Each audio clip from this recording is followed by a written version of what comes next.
ಯುವ ನಿಧಿ ಕಾರ್ಯಕ್ರಮ ಯಾರು ಪದವೀಧರ ನಿರುದ್ಯೋಗಿ ಪದವೀಧರರು ಇರ್ತಾರೆ ಅವರಿಗೆ ತಿಂಗಳಿಗೆ 3,000 ರೂಪಾಯಿ. ನಿರುದ್ಯೋಗಿ ಡಿಪ್ಲೊಮಾ ಹೋಲ್ಡರ್ಸ್ ಇರ್ತಾರೆ ಅವರಿಗೆ 1,500 ರೂಪಾಯಿ. ಬೇರೆ ರಾಜ್ಯದಲ್ಲಿ ಕೊಡ್ತಾ ಇದ್ದಾರೆ. ಅದೇ ನರೇಂದ್ರ ಮೋದಿ ಅವರು ಹೇಳಿದ್ರು ವರ್ಷಕ್ಕೆ 2 ಕೋಟಿ ಉದ್ಯೋಗ ಕೊಡ್ತೀನಿ. ಕೊಟ್ರ? ನಿರುದ್ಯೋಗದ ಸಮಸ್ಯೆಯನ್ನು ಬಗೆಹರಿಸಬೇಕಾದ್ರೆ ವರ್ಷಕ್ಕೆ 2 ಕೋಟಿ ಹುದ್ದೆಗಳನ್ನು ಸೃಷ್ಟಿ ಮಾಡ್ತೇನೆ, ಮತ್ತೆ ಅದನ್ನ ನಿರುದ್ಯೋಗಿ ಯುವಕರಿಗೆ ಕೊಡ್ತೇನೆ. ಕೊಟ್ರ?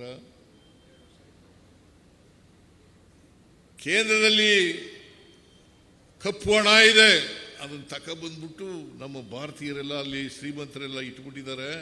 ಅದನ್ನು ತಗೊಬಂದ್ಬಿಟ್ಟು ನಿಮ್ಗೆಲ್ರಿಗೂ ಕೂಡ ಒಂದೊಂದು ಕುಟುಂಬಗಳಿಗೂ ಕೂಡ 15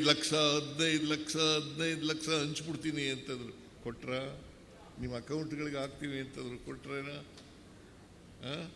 ಮತ್ತೆ ಈ BJP ಸುಳ್ಳು ಹೇಳ್ತಾ ಇದೆಯಲ್ವಾ?